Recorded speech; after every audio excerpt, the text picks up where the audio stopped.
యెషయా గ్రంథము 28వ అధ్యాయము. త్రాగుబోతులకు ఎఫ్రాయిమీయుల అతిశయ కిరీటమునకు శ్రమ, వాడిపోవుచున్న పుష్పము వంటి వారి సుందర భూషణమునకు శ్రమ, ద్రాక్షారసము వలన కూలిపోయిన వారి ఫలవంతమైన లోయ, తలమీదనున్న కిరీటమునకు శ్రమ. ఆలకించుడి, బల పరాక్రమములు గలవాడొకడు ప్రభువుకు ఉన్నాడు.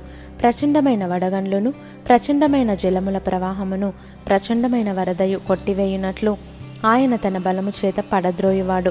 త్రాగుబోతులకు ఎఫ్రాయిమీయుల అతిశయ కిరీటము కాళ్లతో త్రొక్కబడును. ఫలవంతమైన లోయ తలమీదనున్న వాడిపోవు పుష్పము వంటి దాని సుందర భూషణము వసంతకాలము రాకమునుపు పండిన మొదటి అంజూరపు పండు వలె అగును. దాని కనుగొనువాడు దాన్ని చూడగానే అది వాని చేతిలో పడిన వెంటనే అది మృంగివేయబడును. ఆ దినమున సైన్యములకు అధిపతియగు యెహోవా శేషించిన తన ప్రజలకు తానే భూషణ కిరీటముగా నుండును, సౌందర్యము గల మకుటముగా నుండును. ఆయన న్యాయపీఠము మీద కూర్చుండు వారికి తీర్పు తీర్చ నేర్పు ఆత్మగాను, గుమ్మమునొద్ద యుద్ధమును పారగొట్టు వారికి పరాక్రమము పుట్టించువాడుగాను ఉండును. అయితే వీరును ద్రాక్షారసము వలన సొక్కి సోలుదురు, మద్యము వలన తత్తరపడుదురు. యాజకులేమి ప్రవక్తలేమి అందరును మద్యము వలన సొక్కి సోలుదురు. ద్రాక్షారసము వారిని మృంగివేయుచున్నది, మద్యము వలన తత్తరపడుచున్నారు. దర్శనము కలుగునప్పుడు సోలుదురు, తీర్పు తీర్చు కాలమున తత్తరపడుదురు. వారి భోజనపు బల్లలన్నయు వాంతితోనూ కల్మషములతోనూ నిండియున్నవి, అవి లేని చోటు లేదు. వాడు ఎవరికి విద్య నేర్పును, ఎవరికి వర్తమానము తెలియజేయును? తల్లిపాలు విడిచిన వారికా, చన్ను విడిచిన వారికా? ఆజ్ఞ వెంబడి ఆజ్ఞ, ఆజ్ఞ వెంబడి ఆజ్ఞ, సూత్రము వెంబడి సూత్రము, సూత్రము వెంబడి సూత్రము, కొంత ఇచ్చట కొంత అచ్చట చెప్పుచున్నాడని వారనుకొందురు. నిజమే, అలసిన వానికి నెమ్మది కలుగజేయుడి, ఇదే నెమ్మది, ఇదే విశ్రాంతి అని చెప్పినవాడు నత్తివారి పెదవుల చేతను అన్య భాషతోనూ ఈ జనులతో మాటలాడుచున్నాడు.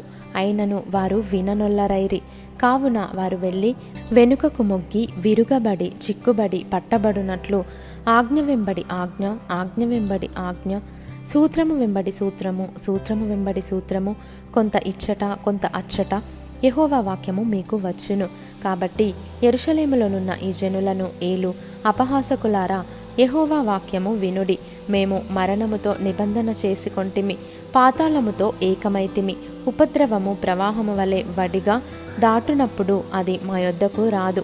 అబద్ధములను మాకు ఆశ్రయముగా చేసుకొంటిమి, మాయ క్రింద దాగియున్నాము అని మీరు చెప్పుకొనుచున్నారే.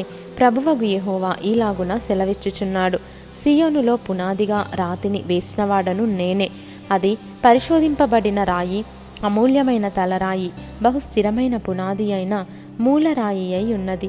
విశ్వసించువాడు కలవరపడడు. నేను న్యాయము కొలనూలుగాను నీతి మట్టపు గుండుగాను పెట్టెదను. వడగండ్లు మీ మాయా శరణ్యమును కొట్టివేయును. దాగియున్న చోటు నీళ్ల చేత కొట్టుకొని పోవును. మరణముతో మీరు చేసుకొనిన నిబంధన కొట్టివేయబడును. పాతాళముతో మీరు చేసుకొనిన ఒడంబడిక నిలువదు. ప్రవాహము వలె ఉపద్రవము మీ మీదుగా దాటునప్పుడు మీరు దాని చేత త్రొక్కబడిన వారగుదురు. వచ్చినప్పుడెల్లను అది మిమ్మును ఈడ్చుకొని పోవును. ప్రతి ఉదయము, ప్రతి పగలు, ప్రతి రాత్రి అది వచ్చును.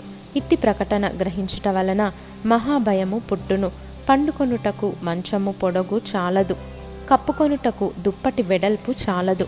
నిజముగా తన కార్యమును, తన ఆశ్చర్యమైన కార్యమును చేయుటకు, అపూర్వమైన తన కార్యము నొనరించుటకు ఆయన పెరాజీము అను కొండ మీద లేచినట్లు యెహోవా లేచును. గిబియోను లోయలో ఆయన రేగినట్లు రేగును. మీ బంధకములు మరి బిగింపబడకుండునట్లు పరిహాసకులై ఉండకుడి. భూమి అందంతటా నాశనము ఖండితముగా నియమింపబడెను. ప్రభువును సైన్యములకు అధిపతియునగు యెహోవా వలన నేను దాని సమాచారము వింటిని. చెవియొగ్గిన మాట వినుడి, ఆలకించి నేను పలుకున్నది వినుడి. దున్నువాడు విత్తుటకు నిత్యము తన పొలము దున్నునా? అతడు దుక్కి పిల్లలు నిత్యము బద్దల కొట్టునా? అతడు నేల చదును చేసిన తర్వాత నల్ల జీలకర్ర చల్లును, తెల్ల జీలకర్ర చల్లును. గోధుమలు వరుసగా విత్తును, యవలను తన ఏర్పరిచిన చేనిలో చల్లును. దాని అంచున మెరప మొలకలు వేయును గదా. వాని దేవుడే తగిన క్రమము వానికి నేర్పియున్నాడు. ఆయన వానికి ఆ పని బోధించుచున్నాడు. సేద్యగాడు నల్ల జీలకర్ర పదునుగల యంత్రము చేత నూర్చడు. బండి చక్రములను జీలకర్ర మీద నడిపింపడు గాని కర్ర చేత నల్ల జీలకర్రను, చువ్వ చేత జీలకర్రను దుల్లగొట్టును గదా. మనుష్యులు గోధుమలు గాలింపగా దాన్ని నలుచుదురా. సేద్యగాడును ఎల్లప్పుడూ దాన్ని నూర్చుచుండడు. ఎల్లప్పుడూ అతడు బండి చక్రమును గుర్రములను దాని మీద నడిపించుచుండడు, దాన్ని నలుపడు గదా. జనులు సైన్యములకు అధిపతియగు యెహోవా చేత దాన్ని నేర్చుకొందురు. ఆశ్చర్యమైన ఆలోచన శక్తియు అధిక బుద్ధియు అనుగ్రహించువాడు ఆయనే.